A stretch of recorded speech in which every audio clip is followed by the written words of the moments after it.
안녕하세요. 저는 현재 3대째 이어온 국수집 며느리입니다. 올해로 나이는 39이고요. 지금부터 들려드릴 이야기는 약 20년 전으로 거슬러 올라갑니다. 당시 누군가의 시선으로는 저는 한창 꿈을 펼칠 대학생이었지만 사실 상당히 우울한 시기를 보내고 있었어요.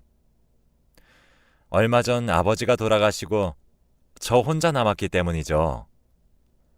어린 시절부터 저는 어머니 없이 아버지와 단둘이 살았는데 아버지는 제게 어머니가 없는 대신 어머니의 역할과 막노동까지 하시며 절 키우셨어요.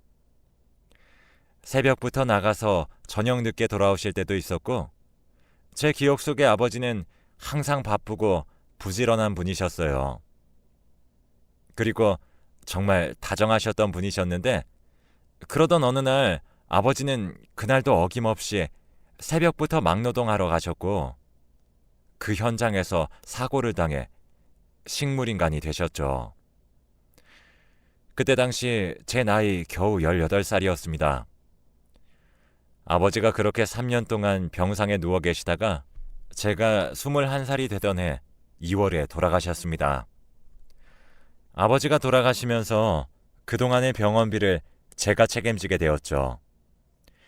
저는 대학교에서 장학금을 받으며 다니고 있어서 이번 장학금으로 아버지의 병원비를 내려야 했지만 이번엔 장학금을 받지 못하게 되었고 저는 장학금이 없으면 대학을 다니지 못하게 되는 상황에 아버지의 병원비까지 떠안았어요.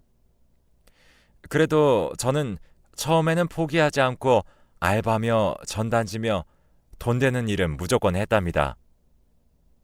하지만 알바로 벌 수 있는 돈은 너무나 적은 금액이었고 일하던 가게에서는 월급이 점점 밀렸습니다.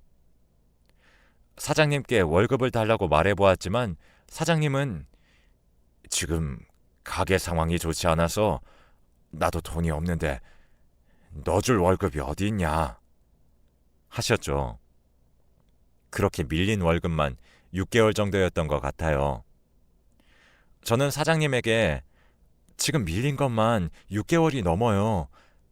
제가 급해서 그러니 한두 달 것만이라도 먼저 주세요. 라고 했죠. 그러자 사장님은 제게 원래 우리 일하는 사람 안 써도 되는데 네가 하도 사정해서 일 시켜줬는데 지금 은혜도 모르고 뭐 하자는 거야? 하시며 저를 쫓아내셨습니다. 그렇게 저는 돈도 못 받고 집으로 돌아오게 되었죠. 울며 잠이 들었는데 늦은 밤 누군가 집 문을 세게 두드렸고 문 두드리는 소리에 눈을 뜨니 우당탕 소리와 함께 무섭게 생긴 아저씨가 들어오셨어요.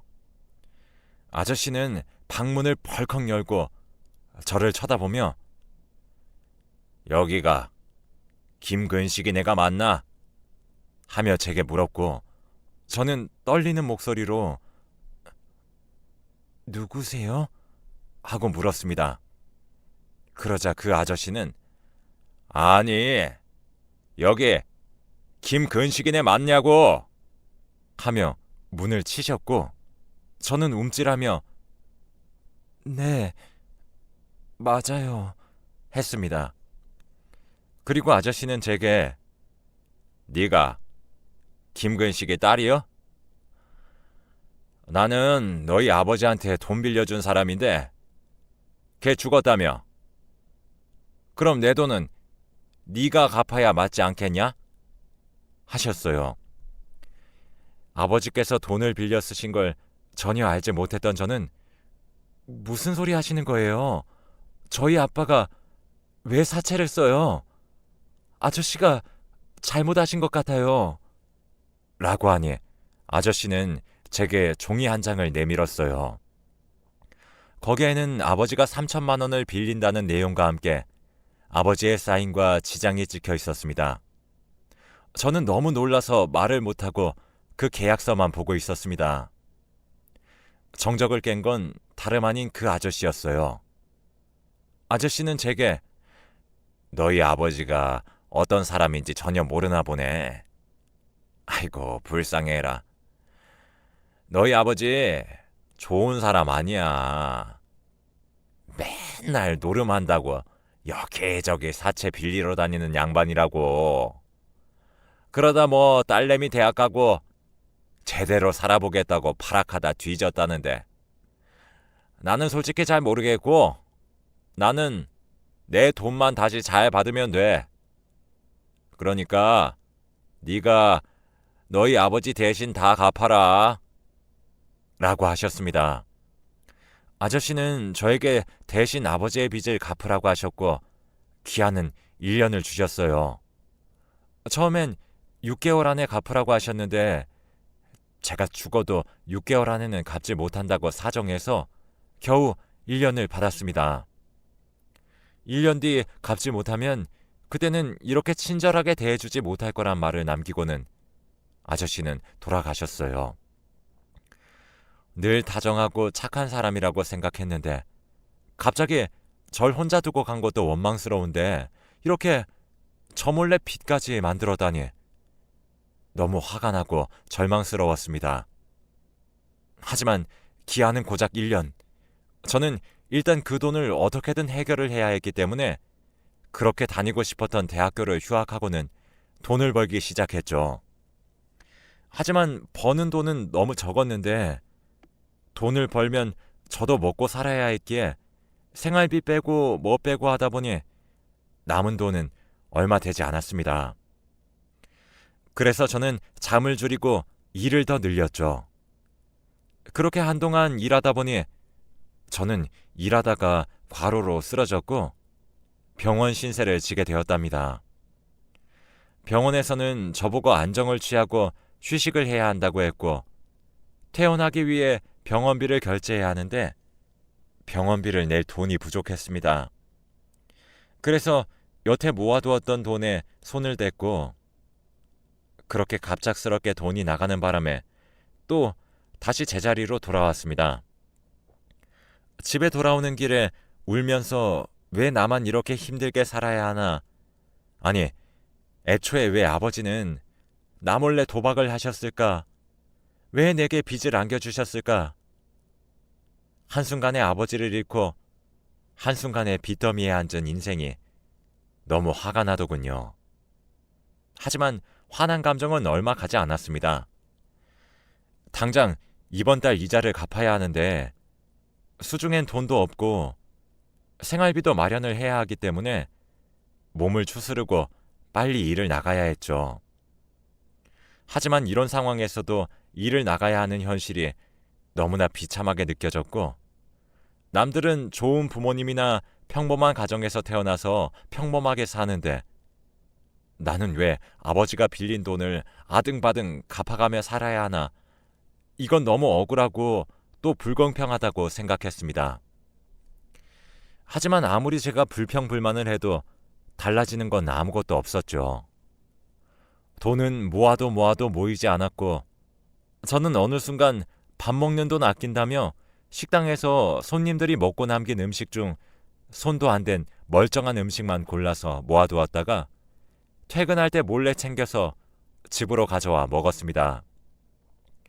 그러다 어느 날 식당에 사람들이 많이 몰린 시간에 지배인님께서 제게 따로 할 말이 있다며 따라 나오라고 하셨어요. 바쁜데 지배인님이 왜 널 부른 거냐며 바쁘니까 빨리 오라며 다들 한마디씩 하셨죠. 그렇게 지배인님을 따라 뒷문으로 나갔고 저는 지배인님, 지금 바쁜 시간인데 라고 말을 했어요. 지배인님께서 제 말을 끊고 너 우리 가게에서 남은 음식 가져가니? 라고 하셨죠. 순간 저는 가슴이 철렁하며 얼굴이 화끈거려 고개를 들 수 없었습니다. 살면서 가장 치욕스러운 순간이었거든요. 너무 창피하고 순식간에 머릿속이 새하얗게 백지 상태가 되었고 저는 입을 열지 못한 채 멍하니 서 있었습니다. 그러자 지배인님은 제게 여기서 길게 말하지 않을게. 너도 내가 왜 이러는지 알지? 다른 직원들한테 말하지 않을게. 그러니까 네가 알아서 나가. 그리 말씀하시고는 지배인님은 자리를 뜨셨어요. 그렇게 저는 하루아침에 일자리를 잃었고 어렵게 얻은 비싼 일자리였는데 한순간에 잃어버리니 언제 또다시 일자리를 구해야 하나 싶었습니다. 집에 신문을 펼치고 하나하나 읽어가며 일자리를 찾아보았지만 일은 쉽게 구해지지 않았고 그렇게 보름이라는 시간을 허비했습니다. 보름 동안 제대로 먹지도 못하면서 악착같이 일을 찾아보았지만 이미 사람을 구했거나 다양한 이유로 거절당하였죠. 그렇게 집에 터덜터덜 걸어가는데 갑자기 비가 쏟아졌고 비를 피해 상가 밑으로 피했는데 유리에 비친 제 모습이 꼭 물에 빠진 생쥐 같더라고요. 너무 비참하고 그런 제가 불쌍해 보였습니다. 한동안 그 자리에서 울었는데 비는 그치지 않고 더 많이 쏟아졌고 저는 비를 맞으며 걸었습니다. 그렇게 한참을 비를 맞으며 걷다 보니 예전에 아버지가 살아계실 때 같이 자주 왔던 마포대교에 도착했어요.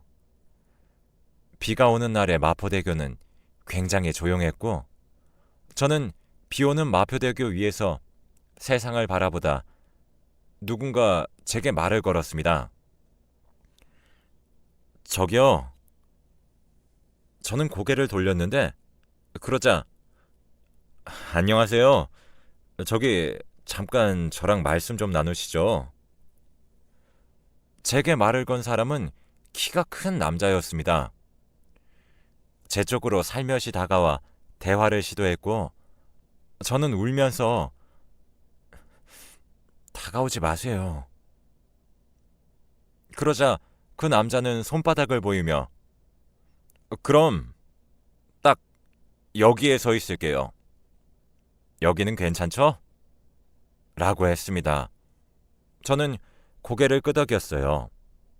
남자는 비도 오는데 여자분이 우산도 없이 비를 맞고 계시길래 제 우산이라도 드리려고 따라왔는데 언제 거기가 있으셨어요? 하며 싱긋 웃었습니다. 저는 화를 내며 웃었어요? 지금 웃음이 나와요?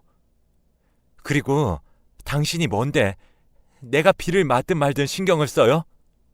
하며 악을 질렀습니다. 그러자 죄송해요. 제가 당신 기분을 생각 못했네요. 근데 당신을 비웃거나 그러려는 건 절대 아니에요. 그러니 오해 말아요. 그리고 괜찮으면 여기 내가 있는 곳으로 넘어올래요? 그게 대화하기에 더 편할 것 같은데. 라고 차분한 목소리로 제게 말했습니다. 그리고는 제게 다가와 손을 내밀며 내가 도와줄게요. 혹시 도움이 필요하면 내 손 잡아요. 여태까지 제게 손을 내밀었던 사람이 없어서 그 사람이 내민 손이 너무 따뜻해 보였습니다. 그리고 그 사람에게 손을 뻗었지만 비가 너무 많이 와서 그런지 난간이 미끄러웠습니다. 손을 뻗으며 몸을 돌리는데 발을 삐끗했고 저는 속으로 이렇게 죽는구나 했죠. 순간 그 남자가 제 손을 재빨리 잡아당겼고 그렇게 그 남자의 도움으로 저는 난간을 넘어왔습니다. 난간으로 넘어오니 또다시 눈물이 나더라고요.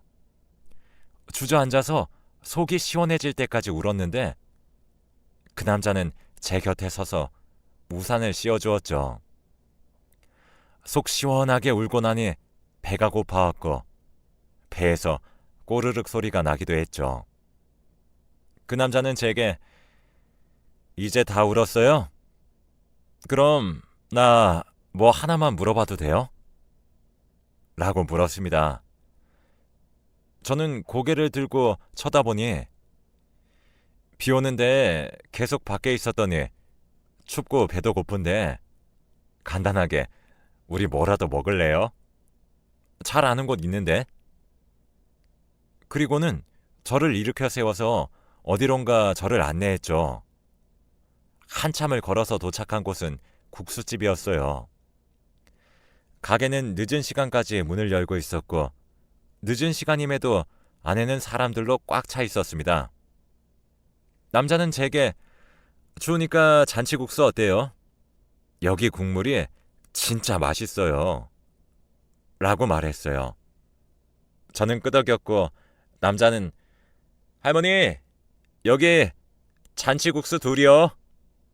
하고는 제게 왜 난간에 있었는지 무슨 일이 있던 건지에 대해 전혀 묻지 않았습니다.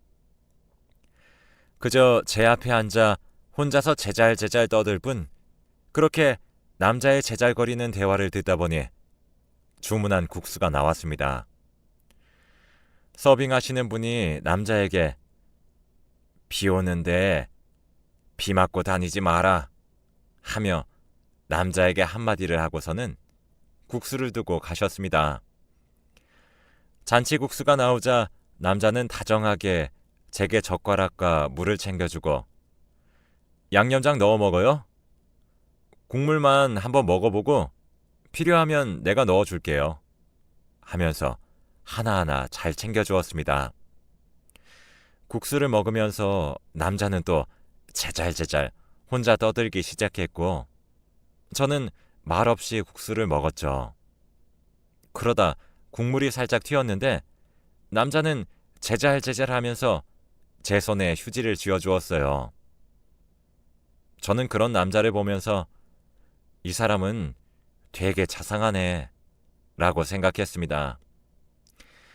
그리고 국수를 다 먹고 계산을 해야 했는데 돈이 없다는 걸 알아버렸고 안절부절 어떻게 해야 하나 하고 있는데 남자가 국수 어땠어요? 괜찮았어요? 라고 물어보더라고요. 저는 괜찮아요. 근데 있잖아요. 라는 말이 끝나기도 전에 국수 계산했어요. 내가 먹자고 했으니까 내가 내야죠. 라고 하셨죠. 저는 오늘 여러모로 정말 감사합니다. 라며 꾸벅 인사를 하고 돌아서는데 남자가 급히 제 팔을 잡더니 감사하면 다음에도 또 나랑 밥 먹어요. 라고 말했습니다. 저는 마주칠 일도 없을 것 같아 저는 아니요, 괜찮아요. 하니 남자는 감사하면 밥 한 끼는 사요. 하더군요. 저는 그래서 알겠다고 다음에 밥 사겠다고 하고 연락처를 남겼습니다. 그 일이 있고 바뀐 것은 하나도 없었습니다. 저는 여전히 빚에 쫓기고 있었죠. 하지만 제 삶에 딱 하나 바뀐 거라고는 제 삶에 그 남자가 들어왔다는 겁니다. 그 이후 남자는 틈만 나면 연락해서 밥은 먹었는지 아픈 곳은 없는지 오늘 하늘이 너무 예뻤는데 하늘 봤냐면서 시시콜콜 이야기를 했습니다. 그렇게 시시콜콜 매일 연락하던 그 사람은 어느 날 제게 우리 진지하게 만나볼래요?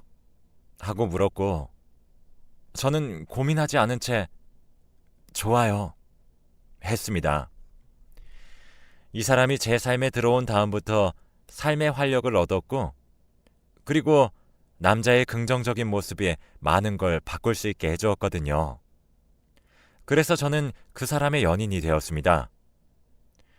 남자의 이름은 이상원이었고 나이는 저랑 동갑이었는데 상원 씨는 언제나 늘 웃음이 많고 밝고 긍정적으로 저와는 반대의 사람이었죠. 제가 말이 별로 없지만 상원 씨는 저만 만나면 무슨 할 말이 그렇게 많은지 매일 이런저런 이야기를 해주었습니다. 그렇게 연애한 지 대략 3개월쯤 되었을 때 이제 나랑 결혼해 줄래요? 하며 제게 반지를 건넸습니다. 저는 울면서 제가 상원 씨한테 어울리는 사람이 맞을까요? 하고 물었고 상원 씨는 저를 끌어안으면서 그럼요. 당신은 나한테 완벽한 사람이에요. 라고 했습니다. 그렇게 저희는 연애 3개월 만에 결혼을 하게 되었습니다. 결혼 전에 알게 된 건데 그날 저랑 처음 만나 국수 먹었던 곳이 남편의 할머니가 하시던 곳이었다고 합니다. 할머니가 거기서 국수 장사를 하시는데 왜 나를 거기로 데리고 갔냐고 할머니가 놀라셨겠다고 물으니 남편은 우리 할머니 놀랐지. 엄청 놀랐지. 했고 저는 너무 창피해서 얼굴을 가렸어요. 남편은 할머니가 그날 당신 보고 너무 예뻐서 놀랐대. 어디서 그런 이쁜 처자 데리고 왔냐고. 그리고 여자를 비를 다 맞게 하면 어쩌냐고. 여자는 몸이 따뜻해야 한다고 얼마나 잔소리 하던지. 싱긋 웃으며 제게 말했습니다. 그리고 남편은 근데 그렇게 우리 할머니가 예쁘다고 말한 사람이 지금 내 마누라네? 하며 능청을 부렸죠. 할머니를 찾아뵈러 갔을 때 할머니께서는 정말 누구보다 따뜻하게 저를 맞아주셨습니다. 그리고 제게 우리 똥강아지 누가 데리고 가나 걱정했는데 색시가 데리고 가구먼. 상원이가 말 안 들으면 말해요. 내가 홍군형을 내줄게. 그렇게 저는 할머니에게 이쁨과 축복을 받으며 남편의 가족이 되었답니다. 저는 할머니 가게를 도와드리면서 할머니와 같이 일을 했는데 가게에 익숙한 사람이 찾아왔어요. 그건 바로 사채업자 아저씨였죠. 가게로 들어와서는 제 팔을 잡아당기며 언제 줄 거야? 여기 숨으면 내가 못 찾을 줄 알았어? 하며 소리쳤습니다. 그 소리에 할머니가 주방에서 나오셨고 저를 보시고는 할머니는 당신 뭔데 우리 귀한 손주 며느리한테 함부로 손을 대나? 하셨습니다. 그러자 사채업자분이 할머니께 얘가 결혼을 했어? 할머니, 얘가 빚이 얼마인 줄은 아세요? 라고 말하더군요. 할머니는 빚? 아가, 너 돈 빌려다 썼니? 하셨죠. 저는 아니에요. 제가 쓴 게 아니라 저 어릴 때 아버지가 쓰신 건데 아직 해결을 못했어요. 죄송해요. 숨기려고 한 건 아니에요. 라고 대답했어요. 그러자 할머니는 제 손을 잡고 아니야. 아가, 내가 지금 널 혼내려고 물은 게 아니야. 어린 게 얼마나 힘들었을까. 몰라줘서 미안하다. 라고 말씀해 주셨어요. 할머니는 제 손을 어루만지며 괜찮다고 하시고는 빚이 지금 얼마나 남았나요? 남은 건 내가 줄 테니 더는 우리 아가 찾아오지도 말고 귀찮게 굴지도 말아요. 라고 하더군요. 아저씨는 나는 돈만 받으면 귀찮게 안 해. 진짜야. 라고 대답했죠. 그렇게 할머니는 저를 대신해서 빚을 해결해 주셨고 오늘 일에 대해서 어머님과 남편한테는 말하지 말라 하셨습니다. 다들 착해서 이해는 해주겠지만 그래도 알리지 말라고 하셨죠. 저는 할머니께 너무 감사하고 그리고 정말 죄송합니다 할머니 하고 고개를 숙였죠. 할머니는 제게 고개 들어. 아가, 그리고 공짜로 해준 거 아니다. 너 이제 여기서 평생 일해서 갚아. 그래야 돼. 하셨습니다. 제가 그럼요. 제가 열심히 일해서 꼭 갚을게요. 하니 할머니는 껄껄 웃으시면서 농담이야 농담. 안 갚아도 돼. 내 새끼한테 쓰는 건데 그깟 돈 몇 푼 뭐가 아깝다고. 나처럼 나이 먹으면 돈을 쓸 데가 없어 맨날 꽁꽁 쥐고만 있지. 죽으면 어디에다 쓴다고. 할머니, 장난이라도 죽는다는 표현하지 마세요. 저랑 같이 오래오래 살아요. 할머니는 됐다며 오늘은 장사 일찍 접고 들어가자 하셨습니다. 그날 할머니는 개업하고 처음으로 쉬어본다고 하셨죠. 그래서 그날 할머니랑 같이 일을 일찍 끝낸 김에 둘이서 시장에 가서 먹거리도 먹고 예쁜 머리핀도 사고 제가 좋아하는 반찬 해주신다면서 재료도 잔뜩 샀습니다. 그러다 오늘 남편 좋아하는 고기나 실컷 먹자면서 고기도 엄청나게 사셨죠. 결국에 둘이 들고 가기에 벅찰 만큼 너무 많이 사서 그날 남편이 끝나고 저와 할머니를 데리러 왔습니다. 남편은 장 본 걸 보더니 아휴, 우리 할머니 뭘 또 이렇게 많이 샀어? 도대체 뭘 이렇게 많이 산 거야?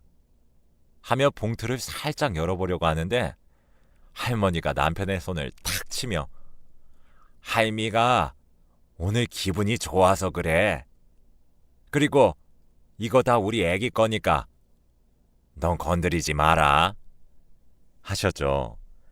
남편은 치사하게 옛날에는 나만 좋다고 했으면서 이제는 나는 안중에도 없네 우리 할머니 라며 웃더라고요. 할머니는 내 새끼 이쁘지. 근데 우리 애기는 더 이쁜 걸 어떡하냐 하며 껄껄껄 웃으셨어요. 남편은 그렇게 선정이가 좋아? 하고 물었고 할머니는 나는 살면서 선정이처럼 이렇게 착하고 이쁜 애 못 봤어 하시고는 제 뺨을 어루만지셨습니다. 그렇게 오랫동안 열심히 사셨던 할머니는 제게 때로는 엄마처럼 때로는 진짜 친할머니처럼 저를 사랑해 주셨어요. 지금은 할머니가 나이도 많이 드시고 쇠약해지셔서 병원 입원 중에 있습니다. 저는 할머니를 대신해서 혼자서 할머니의 국수 가게를 지키고 있고 주말에는 남편과 같이 나와 가게를 이어가고 있습니다. 세상에 안 힘든 사람 하나 없지만 저는 정말 힘든 시기에 우연히 남편을 만나서 좋은 시댁을 얻었습니다. 늘 받기만 하는 아내, 아직도 사랑스럽다고 해주는 저희 남편, 정말 고맙고 사랑한다고 말해주고 싶네요.